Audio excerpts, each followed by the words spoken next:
So you've explained an activity beautifully. You've modeled it, you've smiled confidently, then you ask, any questions? And silence.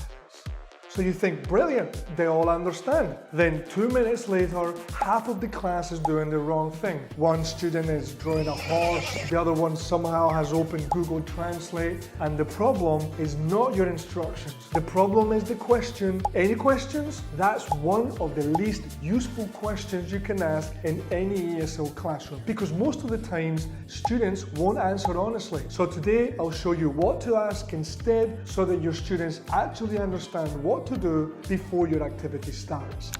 So the first thing is to use an instruction check question. Now, do you understand? That usually gets a nod, even when students absolutely do not understand. Ask something specific. For example, instead of saying, do you understand the game? Ask, are you working alone or with a partner? Do you write one word or a full sentence? Do you speak or stay silent? Now, students have to prove understanding. They're not just nodding politely like they're at a wedding for someone they don't know. Here's a classroom example. You say, you work in pairs. Student A describes a picture. Student B draws it. You cannot show your picture. Then you ask, are you working alone? Students say, no, in pairs. Can student A show the picture? No. Does student B write or draw? Draw. Now you know that they understand. So the second thing is to use a wrong example. Actually, this is one of my favorites. So give students a deliberately bad example and ask them to fix it. Let's say the activity is, ask your partner 3 questions using the present perfect. You say, so I can ask, did you ever eat sushi? Students should spot the problem. Someone says, no. Have you ever eaten sushi? Exactly. This works because students are not just listening, they're actively checking the language. And yes, occasionally your wrong example will be so convincing that students copy it. That's a humbling moment. Enjoy it. Teaching keeps us emotionally balanced by occasionally destroying our confidence. So the third technique is show me, don't tell me. Instead of asking if students understand, ask one pair to demonstrate the first 30 seconds of the activity. Not the whole activity, just the start. You say, Min and Lin, show us the first question. They begin. You watch. If they do it correctly, great. Everyone has had a model. If they do it incorrectly, even better. You can fix it before the whole class begins. This saves so much time because once an activity starts badly, correcting it feels like trying to stop a shopping trolley rolling downhill. Possible, but not elegant.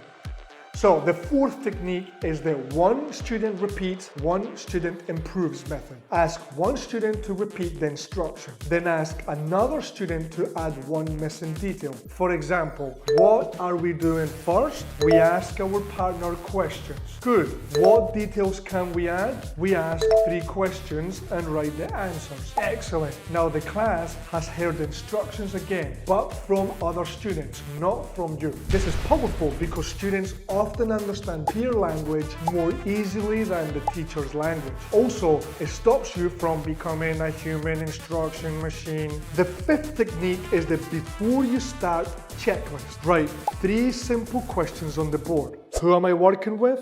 What am I producing? How long do I have? Before the activity starts, students answer those 3 questions. For example, partner, 5 sentences, 6 minutes. This is especially useful for new teachers because it gives structure to your instructions. If students know the partner, the product, and the time, most activities become much easier to manage. Okay, so here's a simple formula you can use in almost any lesson. First, give the instruction.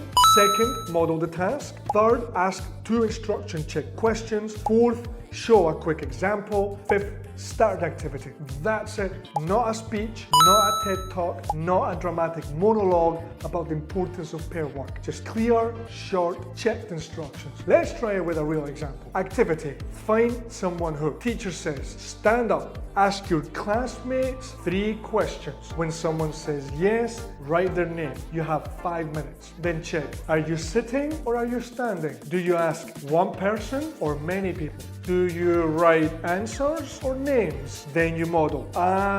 Min, have you ever been to Thailand? Yes. Yeah, okay. Great. I'll write your name. Now everyone, start. You have 5 minutes. Simple. So here's the important part. If students fail during the activity, do not always blame the students. Sometimes they're confused because we gave too many instructions, gave them too quickly, or checked them with a question that did not actually check anything. Do you understand? Checks confidence. Instruction check. Questions check. Understanding. Big difference. So next time you're about to ask any questions, stop.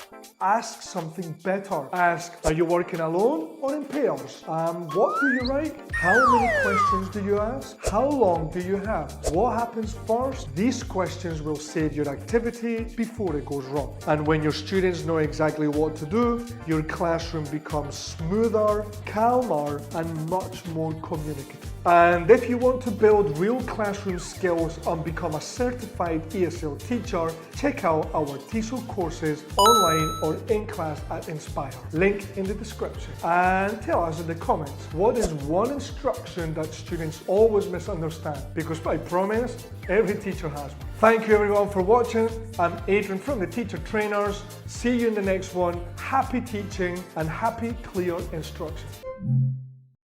Inspire. Do you